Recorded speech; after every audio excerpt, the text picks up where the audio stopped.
Hey everybody, welcome to a full WIXOSS tutorial video.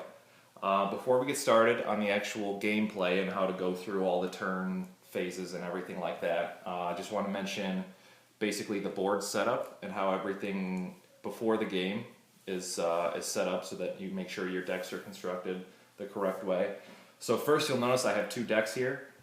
This white back deck is my L-Rig deck, which contains all of my L-Rig cards. So all of the levels that I'll grow into, as well as all of the arts cards that I will use. The restrictions for this deck is that it cannot be any more than 10 cards, and that's pretty much the only restriction. When you play from your L-Rig deck, the best way I've heard it described is that it essentially works as a second hand. If you'll notice on the playmat, it actually says free here. Essentially what it means is that you can look at your L-Rig deck at any time. You can look during your opponent's turn, during your own turn, while you're doing anything. This almost works, like I said, it acts almost like a second hand. You can play things out of it as long as A, you can afford whatever the cost is, and B, you have the appropriate timing restrictions. Some of these are only play during your main phase. Some of them are spell cut-ins in response to what your opponents are doing, that sort of thing. So it kind of depends on the arts you use as far as that is concerned. You also will grow out of this deck, which we will get to in a second. But that's the L-Rig deck. For this, I actually only have 8 cards because I'm using the actual constructed starter deck for each of these two decks just as a sample. This is not going to be a sample playthrough yet. There will be another video for that. But typically you'll have 10 cards in here and you can pretty much look at them however you want. This main deck here contains all of the signi and the spells that are in your deck. It's got a black background. It is exactly 40 cards, no more, no less, with no more than 4 copies of the same card in your deck, so somewhat familiar to Magic, the Gathering rules. Also, if any cards have a life burst on them, the rule as far as deck construction is concerned is that you can have no more than 20 life burst cards in your deck. So basically half of the cards in here will have a life burst effect, and we will get into what that means very shortly. So, now that we have our two decks here and you know what they do, the first thing you do is you draw 5 cards and you look at them, and after you've drawn 5 cards, you do what's known as a Vanguard mulligan. So you'll take however many cards you want to discard, you'll put them back in your deck, you'll shuffle it up, and I'm going to do a lousy shuffling job for the sake of speed in this, and then you draw the remaining 3 cards. It's also called a partial mulligan. It's just a way to fill up your hand with the cards you need. Once both you and your opponent have done that, you will take the top 7 cards of your deck, and they will become your life cloth.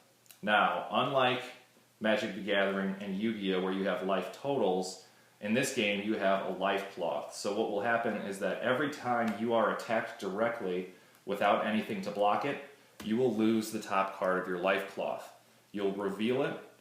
If there's a life burst effect, it'll trigger, and then it will go into your enter zone. And we'll get into that specifically during the combat phase. But the goal of the game actually is, if you have no life cloth remaining, so if, for instance, I had nothing left, the next time my opponent would attack me directly, that would lose me the game. So it's basically, once you get attacked 8 times, the game is over. And of course there are other things like you can restore your life cloth and that sort of thing, but just as a basic rule, that's essentially what happens. So you go ahead and do that. I'm just going to put some life cloth in here.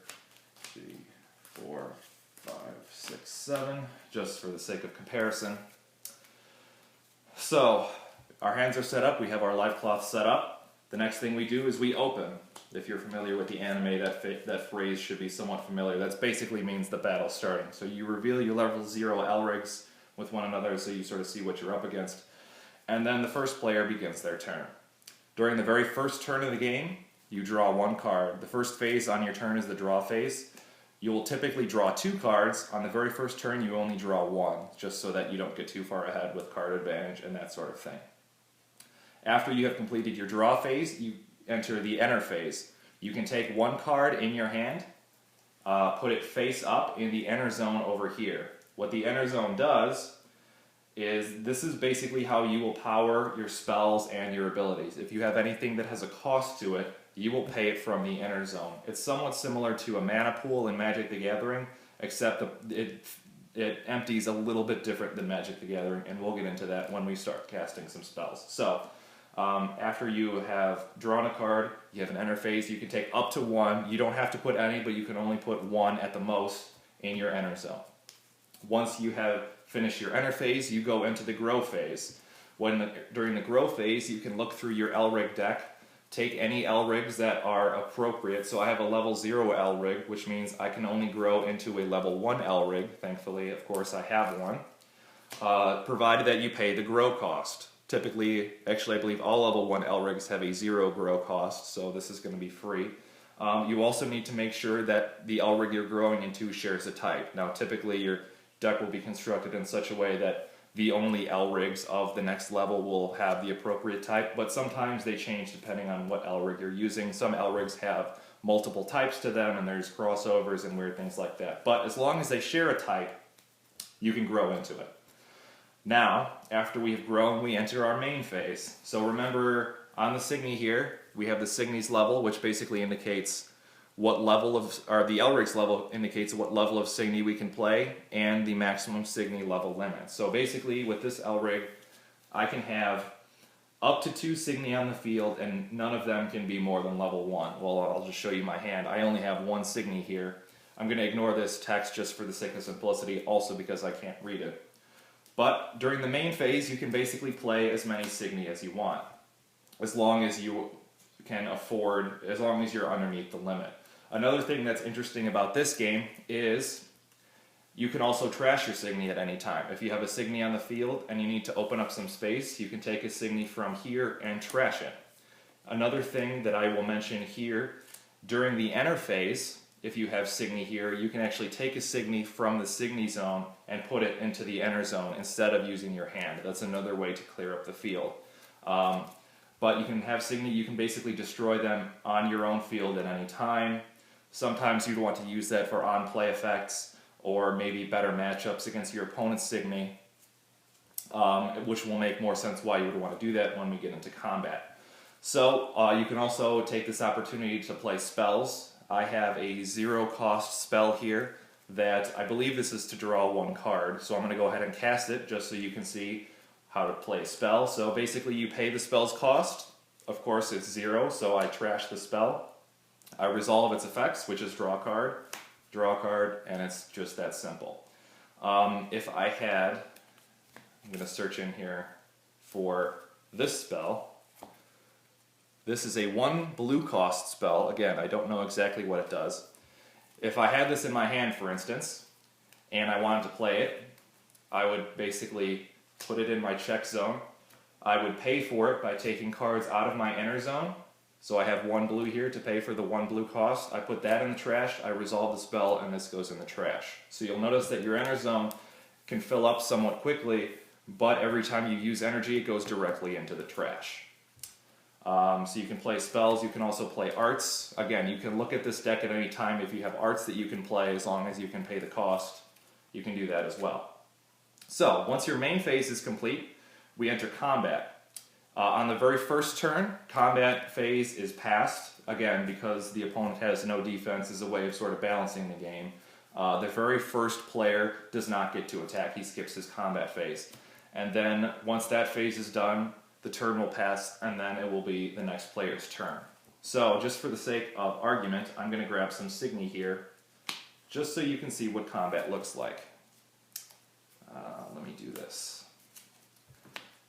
Okay, so if this was the state of the board right now, if I was attacking, I have 2 Signy here against my opponent's 1 Signy. You'll notice that these Signy zones have arrows pointing straight ahead. When Signy attack, they can only attack directly opposite them. I'm going to grab 1 more Signy here. I'll put this here. So you'll notice I have 2 Signy here. This Signy will attack this one. This one actually will get through unblocked because there is no Signy here to guard it. So, if we were to enter combat phase, when you're attacking, you down a Signy, which is equivalent to tapping it if you're familiar with Magic or other games. The Signy's tapped. You compare power numbers. Whichever has the lowest number gets destroyed. So this Signy gets destroyed and it will enter the enter zone and become another way of creating energy for your spells. This Signy, since there is no blocker, this will go in unblocked. Because there's no blocker, it will hit the life cloth. When that happens, you take the top card of the life cloth. If it has a life burst effect, like this one does, because the black text and the little logo, you resolve whatever that life burst effect is. I don't know for sure what this one is. Once that's resolved, again, this also goes into the enter zone. So when you are getting attacked, even if you're losing Signy or if you're losing life cloth, these cards still have use to you. You can use them to cast further spells and so forth. Once all 3 Signy have attacked or passed, now the Elrig can attack. When the Elrig attacks directly. Even though there is a Signy on the board, no matter how many of them there are, the Elrig always attacks directly the other Elrig. The only way to get around this is if you have a card in your hand with this guard symbol. You can discard this card from your hand into the trash, and it will negate any Elrig attacks. If you don't, the attack will go through, you flip the card, resolve the life burst, enter zone, and so forth. That's pretty much the basics of it. You basically go back and forth, you would grow your Elrigs. The next turn, you would ready everything, you would draw 2 cards, go into your enter phase, where you can charge an energy. You would grow if you can pay the appropriate costs. Now I'd have access to level 2 Signy and a total cost of 5 and so forth, and you just go from there. Again, once all of the life cloth has been removed, if my opponent were to attack me with no life cloth, then they would win and the game would be over. And that's pretty much how you play. So if you have any questions or concerns, if anything was unclear, or if I missed anything, more importantly, feel free to let me know in the comments. Otherwise, as always, thank you for watching, and stay tuned for a full battle video between the Blue Appley starter deck and the Green Wana starter deck. I'll be going through with just how the decks are, no cards added, no removed, no changed, nothing like that. Exactly how the 2 decks, how you would get them.